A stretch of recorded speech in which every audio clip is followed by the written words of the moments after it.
श्री कृष्ण कहते हैं कि सफलता प्राप्त करने के लिए सही दिशा में प्रयास करना अत्यंत आवश्यक है। यह एक दिन में मिलने वाली चीज नहीं है, बल्कि सतत परिश्रम, धैर्य, आत्म अनुशासन और सकारात्मक सोच का परिणाम होती है।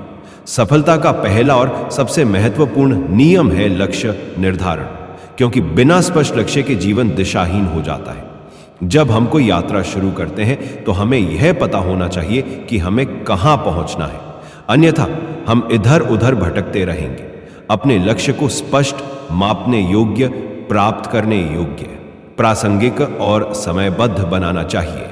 बड़े लक्ष्य को छोटे छोटे चरणों में विभाजित करने से उसे हासिल करना आसान हो जाता है और हम अपनी प्रगति को माप सकते हैं। लक्ष्य निर्धारित करने के बाद हमें आत्म अनुशासन पर ध्यान देना चाहिए।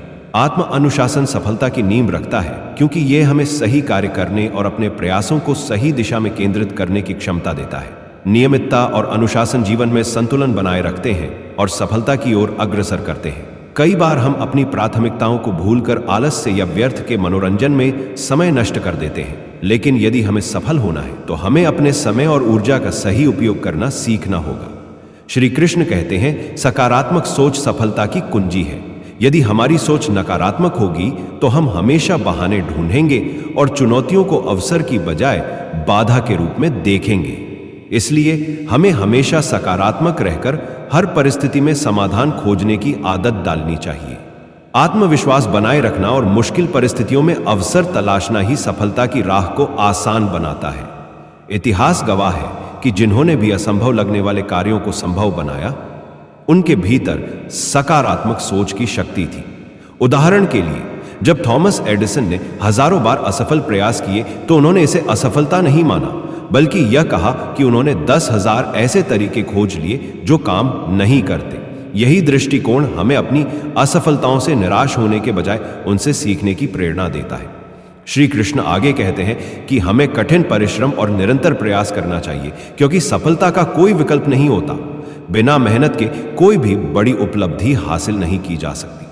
कई लोग केवल सपने देखते हैं, लेकिन बहुत कम लोग उन सपनों को साकार करने के लिए कड़ी मेहनत करते हैं। असफलताओं से घबराने के बजाय उनसे सीखना चाहिए और खुद को बेहतर बनाने का प्रयास करना चाहिए। श्री कृष्ण समय प्रबंधन पर जोर देते हुए कहते हैं कि समय प्रबंधन बेहद महत्वपूर्ण भूमिका निभाता है। जो व्यक्ति समय का सही उपयोग करना सीख लेता है, वह अपने कार्यों को प्रभावी ढंग से पूरा कर सकता है। समय सबसे मूल्यवान संसाधन है, जिसे एक बार खो देने पर वापस नहीं पाया जा सकता। इसलिए हमें अपने दिन की पहले से योजना बनानी चाहिए और अपने समय का सदुपयोग करना चाहिए। अनावश्यक कार्यों से बचकर अपनी प्राथमिकताओं पर ध्यान केंद्रित करना सफलता को सुनिश्चित करता है। 80-20 नियम के अनुसार हमारी 20% गतिविधियां 80% परिणाम देती हैं। इसलिए हमें उन महत्वपूर्ण कार्यों पर अधिक ध्यान देना चाहिए जो हमारी सफलता को तेजी से आगे बढ़ा सकते हैं। इसके अलावा श्री कृष्ण कहते हैं कि ज्ञान और कौशल में निवेश करना भी अत्यंत आवश्यक है। दुनिया तेजी से बदल रही है और यदि हम अपने ज्ञान और कौशल को निरंतर नहीं बढ़ाएंगे तो हम प्रतिस्पर्धा में पीछे रह सकते हैं। नई चीजें सीखना, किताबें पढ़ना, कोर्स करना और सफल लोगों से प्रेरणा लेना हमें लगातार आगे बढ़ने में मदद करता है। श्री कृष्ण के अनुसार जोखिम उठाने की क्षमता भी सफलता के लिए जरूरी है, क्योंकि बिना जोखिम लिए कोई बड़ा मुकाम हासिल नहीं किया जा सकता। हालांकि यह जरूरी है कि जोखिम सोच समझकर और रणनीति बनाकर उठाए जाएं। यदि हम डर के कारण कोई नया कदम नहीं उठाते तो हम कभी भी अपने लक्ष्य तक नहीं पहुंच सकते। बड़े बिजनेस टायकून और उद्यमी इस बात का सबसे बड़ा उदाहरण है, जिन्होंने अपने करियर में बड़े बड़े जोखिम उठाए और उनकी बदौलत ऊंचाइयों तक पहुंचे। इसी तरह संबंध और नेटवर्किंग का भी जीवन में बहुत महत्व है। सही लोगों के साथ जुड़े रहना, उनसे सीखना और अपने संपर्कों को मजबूत करना हमें नए अवसरों की ओर ले जाता है। जब हम सही लोगों के संपर्क में होते हैं तो वे न केवल हमें मार्गदर्शन देते हैं, बल्कि हमें उन अवसरों से भी जोड़ते हैं जिनके बारे में हमें जानकारी नहीं होती। सफलता के मार्ग में आत्मविश्वास और धैर्य बहुत ही महत्वपूर्ण भूमिका निभाते हैं। किसी भी बड़े लक्ष्य को पाने में समय लगता है, इसलिए धैर्य बनाए रखना बहुत जरूरी होता है। जब हम किसी काम में लगन से लगे रहते हैं और बिना रुके प्रयास करते हैं, तब सफलता धीरे धीरे हमारे करीब आती है। खुद पर विश्वास रखना और कठिन समय में भी हार न मानना सफलता को सुनिश्चित करता है, जिससे हमारी प्रगति बाधित होती है। आत्मविश्वास और धैर्य से हम हर चुनौती को पार कर सकते हैं और अंततः अपने सपनों को साकार कर सकते हैं। अंत में श्री कृष्ण कहते हैं कि सच्ची सफलता वही होती है जो समाज को योगदान देने में सक्षम हो। यदि हमारी सफलता केवल हमारे व्यक्तिगत जीवन तक सीमित है तो उसका कोई विशेष अर्थ नहीं रह जाता। सच्ची सफलता वही होती है जो समाज और दूसरों के जीवन को भी बेहतर बनाए। अपनी सफलता का उपयोग समाज की भलाई के लिए करना, जरूरतमंदों की मदद करना और सामाजिक कार्यों में योगदान देना सफलता को और अधिक मूल्यवान बनाता है। कई महान लोग जैसे कि रतन टाटा, बिल गेट्स और वॉरेन बफेट अपनी संपत्ति का एक बड़ा हिस्सा समाज सेवा के लिए दान करते हैं, जिससे लाखों लोगों को फायदा होता है। इस प्रकार यदि हम इन 10 नियमों का पालन करें तो सफलता प्राप्त करना न केवल संभव होगा बल्कि एक स्थायी उपलब्धि भी बन जाएगी। सफलता किसी जादू से नहीं मिलती, बल्कि यह निरंतर प्रयासों, सही रणनीतियों और मजबूत इच्छाशक्ति का परिणाम होती है। हमें हमेशा खुद पर विश्वास रखना चाहिए, सकारात्मक रहना चाहिए और अपने सपनों को साकार करने के लिए लगातार मेहनत करनी चाहिए। जब हम अपने लक्ष्य को पाने के लिए पूरी ईमानदारी और समर्पण से काम करेंगे तो सफलता अवश्य हमारे कदम चूमेगी। सफलता के इन 10 नियमों को हम इस कहानी के अनुसार अच्छी तरह से समझ सकते हैं। प्राचीन काल में महर्षि वशिष्ठ के आश्रम में अनेक शिष्य शिक्षा ग्रहण किया करते थे। उन्हीं में एक शिष्य था आरुष, जो अत्यंत जिज्ञासु, परिश्रमी और आत्मविश्वासी था। वह सदैव अपने गुरु से जीवन के गूढ़ रहस्यों को समझने की चेष्टा करता। एक दिन उसने महर्षि वशिष्ठ से पूछा, गुरुदेव, क्या कोई ऐसा मार्ग है जिससे निश्चित रूप से सफलता प्राप्त की जा सके? महर्षि वशिष्ठ मुस्कुराए और बोले, वत्स, सफलता के 10 नियम हैं जो किसी भी व्यक्ति को महान बना सकते हैं। यदि तुम इन नियमों का पालन करोगे तो कोई भी शक्ति तुम्हें सफल होने से नहीं रोक सकती। आरुष ने गुरु के बताए नियमों को सीखने की जिज्ञासा दिखाई तो महर्षि वशिष्ठ ने उसे एक कठिन परीक्षा दी।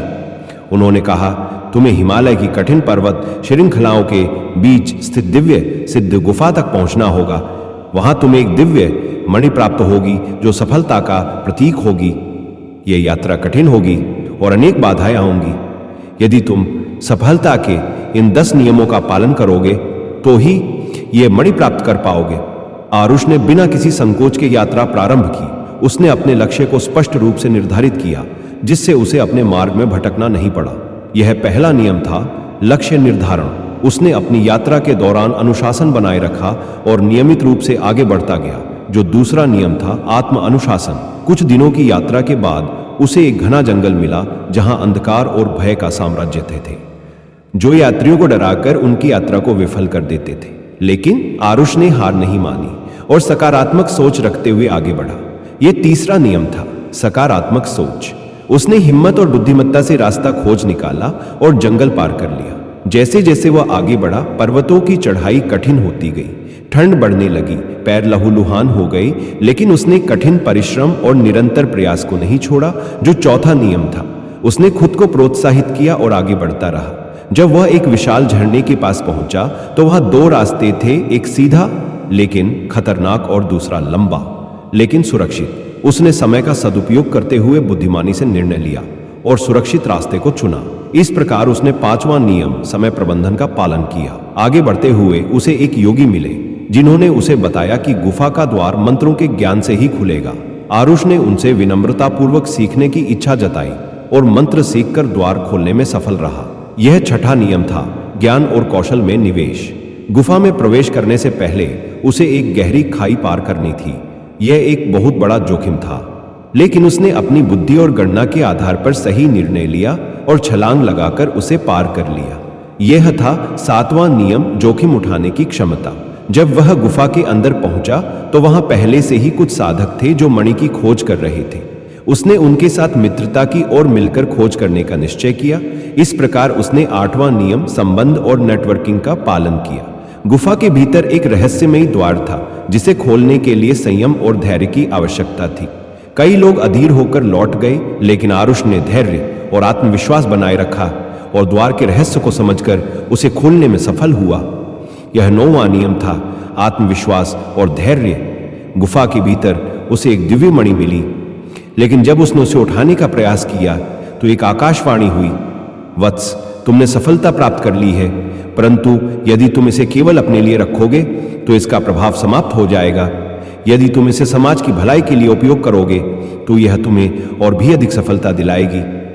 यह 10वां और अंतिम नियम था। समाज को योगदान। आरुष ने मणि को अपने पास नहीं रखा, बल्कि उसे अपने गुरु के चरणों में अर्पित कर दिया और कहा, गुरुदेव, मुझे समझ आ गया कि सच्ची सफलता केवल स्वयं के लिए नहीं बल्कि दूसरों की भलाई के लिए होती है।